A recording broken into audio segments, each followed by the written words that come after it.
Welcome everybody to Sin City Living. My name is Jason and I'll be bringing you today's episode.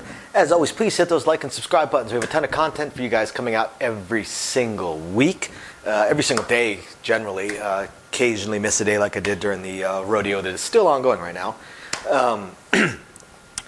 And I hope all of our patrons out there are appreciating the patron-only exclusive videos we're putting out with the Dice class, putting one out every couple of weeks. And if you're curious about that, go ahead and check the description down below. Once I get this whole live stream thing figured out, I'm probably going to do a live stream on the patron site as well. One on the regular site, one on the patron site.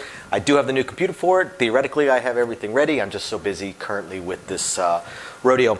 And one of our fans asked a question a little while back about ways to tip us, to show appreciation to us without having to sign up as one of our patrons. And at the time we did not have any way of doing it, but I have managed now to get us signed up with a site called Buy Me a Coffee. As I'm sure some of you guys have noticed from some of our videos, Louie and I are both pretty heavy coffee drinkers. So if you're curious about that as well, go ahead and check down below in the description as well. We would definitely appreciate any cups of coffee you're willing to pick up for us. And don't forget to email us with any strategies, questions, suggestions, anything at all. We love shooting those videos for you guys. I actually haven't gotten a new email in about 2 weeks. And also, don't forget, anybody that may be interested in one of the small Sin City Living neons that we have, just email us that as well, sincitylivingLV@gmail.com. Otherwise, I'm going to go ahead and get into today's episode. So for today's video, I want to answer a question that was emailed to us. And thank you very, very much for sending us this email. This email comes from Jeff. We appreciate all those emails. It's so much fun to shoot these videos for you guys based off your emails. So I'm really, really happy they've started coming back in again. Thank you, by the way, everybody, for the cups of coffee you have bought us. I live off coffee, nicotine, and my whole airborne spite. So hopefully I'll be able to show you guys, to feature some different coffees. I've already decided what I'm going to try and do when I can. Again, I'm really busy. Is buy different coffees and just kind of feature them just for fun. I mean, you guys are helping us out, and I want to make it at least somewhat interesting for you guys. But again, thank you very much. So for today's email, Jeff sent me a question. It's based off the power presses. So let's take a look at his email. So it starts out with, if you are the shooter, are you also placing the point? If I am playing the power press, absolutely I am placing the point. I will do my place bets, and then I will have a minimum bet, pass line bet, and I won't even do odds. Because I am all in on the place bets. I am power pressing on the place bets only. Because that's where the power press is. I can't shoot straight for table max with the pass line. I mean, I can, but so much, again, the place bets are so much easier to control. So, and there's so much more standard. So I'm always doing place bets. He says, if not, then say the point is 6. What would I do if they roll a bunch of 9s and you get it pressed up to 750 and then you hit the 6? And then on the come out roll, you roll a 9. Now, see, this is where it gets interesting. That is one of the things that is so ungodly irritating when you are power pressing. So let's say I start out on a $10 table, okay? And then we just come up with some random stuff here. Let's say some various things have rolled. And for whatever reason, the 9 rolled a whole bunch of times, right? So I hit a winner 6. I get paid there. I press up to 120, turn off, and then but my 9 is at $750. That pays me $1,050. And then the come out roll comes, and a 9 rolls, and it's like, oh my God, I could have gotten paid on that. Now, I don't work on the come out roll most of the time. Sometimes I do, absolutely. But when I've got a $750 9, I'm not working on the come out roll. Because a lot of the super long rolls that I've seen, a big part of the element of luck that affects it is the fact that the 7s that do come out on the come out roll. So I tend to avoid working on the come out roll. But here's what I will do. Now, this costs you a little bit of money. But I have a $750 9, right? And we're coming out. Now, the rest of these bets, excuse me, The rest of these bets are not super high, so I'm not too worried about these. I honestly don't care. In fact, what I may do, because these are still low enough, is I may say work all my bets except the 9. Because a winner 7 that would cause everything to lose wouldn't really upset me all that much. Maybe because these are in the black, I may choose not to. But if I was still in the greens or in the reds, I would definitely say, hey, you know what, work them. But what I might do, this pays me $1,050 if it were to hit.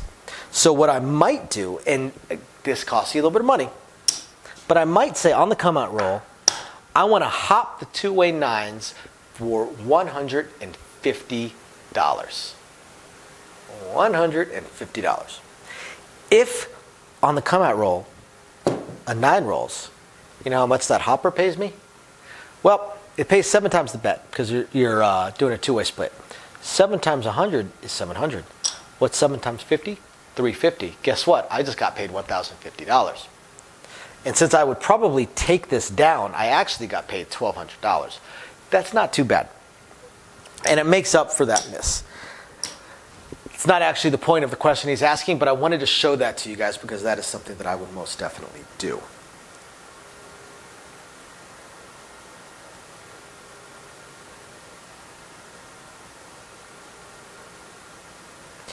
Now, the main part of his question, what he's actually asking is, would I move the bet from the 9 to, say, the 8 or the 6, whatever one of my lower bets is, if I had a pass line bet? No, I would not. And in fact, when that hopper hit, I would do the exact same thing as if the 750 hit. And I would say, take me to a $2,000 9. I would still keep up with my power press and do whatever I need to do. The whole point behind the power press is not to catch that hour-long roll where every number hits a whole crap ton of times. The actual point of the power press is to catch the 15-minute roll where one particular number hits more than is statistically likely. So I don't need the hour-long roll. I don't need the 2-hour-long roll. All I need is the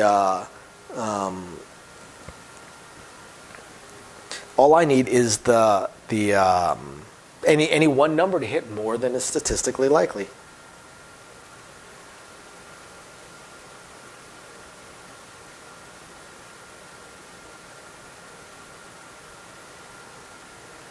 That's what I am going for. So, of course, I'm going to power press it. And let's see, what's the next part of his question? So, if the 9 were to hit again, of course, that's breaking the statistics. I win a relatively small pass line bet. That's why I would not move it. So, yes, absolutely, I would keep it. That's what he is asking. Would I keep the 750 on the 9? Yes. 100%. No question. And let's see if he asks any other questions. Here's one thing. I'm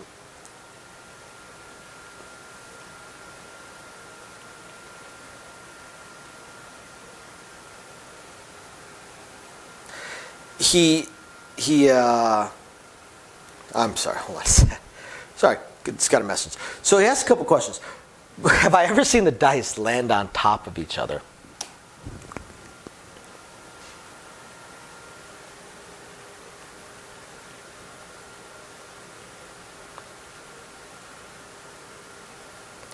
Yes, I have. Is this a valid roll?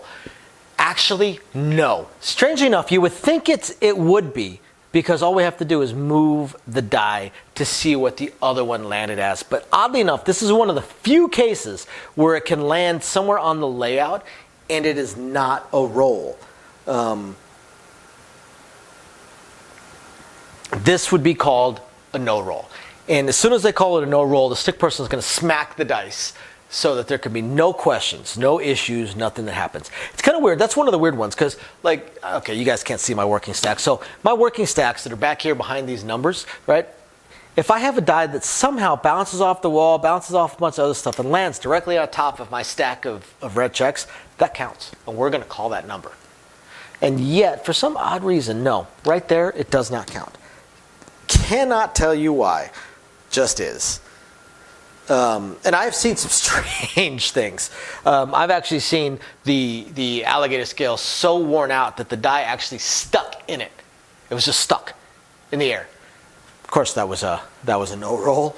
Have I ever seen or heard of a bogus die making it into a game? I have not seen it, but I've heard of it. Yes, absolutely. And that will lead to a whole bunch of terminations and probably an arrest or two. So, thank you very much, Jeff, for sending us this email. I hope this answers your questions. And for everybody else, I hope you find it interesting, entertaining, enlightening, or at least just plain fun. Thank you very, very much for watching. We will catch you guys next time. Bye now. So, as I promised, I wanted to go over very briefly our upcoming attempts at a third test live stream. So what's happened so far? The first test live stream just flat didn't work. The problem that I had was was an equipment problem. I had an equipment problem in that the equipment that I was using to translate the camera into streamable video to the computer required a better USB port than the computer I was using at the time. So that one just flat failed because it would not translate into the computer. The computer would not pick it up, would not read it, so I wasn't able to live stream it. So then, as I was looking through, because I'm a little bit of a tech head, as I was looking through all of my other stuff, because I do have 4 laptops here and 3 computers, I did find one that actually did have the newer style USB port. Unfortunately, it was actually my oldest laptop, but I figured, what the heck? Let me give it a shot. What's the worst that can happen? And this time around, when I fired everything up, the video was actually translating onto the computer, so things were looking better. But then when I attempted to live stream, the computer was not powerful enough to be able to translate it and then upload it sufficiently. So it basically just uploaded a blank screen for the live stream. So what I am going to have to do is, and I'm already looking into all of my options, I'm going to upgrade my computer so I can add, what, a 7th, 8th computer to my household. And I'm going to go much, much higher, and I'm going to get a computer that is far more than I need for this, far, far, far more powerful than I need for this. That way, any future upgrades that I may do, the computer will be able to handle it. So unfortunately, this computer is going to cost me about 25% more, about 25% of what I've already laid out in all the equipment for this channel. So it wasn't something I could just instantly buy. I'm probably looking at Black Friday or Cyber Monday. So hopefully I have it within the next couple of weeks, and then I'll do another test live stream and see if I can go from there. So I will definitely do at least one weekly live stream on our Patreon because they're the ones that are really helping us get this computer. And the other equipment that I'm going to get, because I figure if I'm buying the computer, I might as well buy the most high-end capture cards and things along those lines, get everything as good as possible, and then hopefully eventually get a better microphone for you guys. So yeah, that's where we stand on the live stream. As soon as I have the computer and I do the test, which will be in a few weeks, like I said, got to order it in a week or two, then I have to wait for it to ship. Plus we have probably the biggest event of the year coming up, the NFR National Finals Rodeo. So I'm basically working 2 weeks straight, as is my wife. So not going to have a whole lot of time. But once we get all that under control, then we'll figure out. There's been some schedule changes to myself, some schedule changes to my wife, and some upcoming schedule changes to my wife as well. So hopefully we can get all the scheduling figured out so I know when I'll be able to live stream as well. My initial plan of Thursdays at 6 o'clock is already out the window. I'm at work at that point now. So we will get it all figured out, and we will let you guys know, I promise. And otherwise, I hope you guys have found this interesting, enlightening, illuminating, or at least just plain fun. And we will catch you guys next time. Bye now.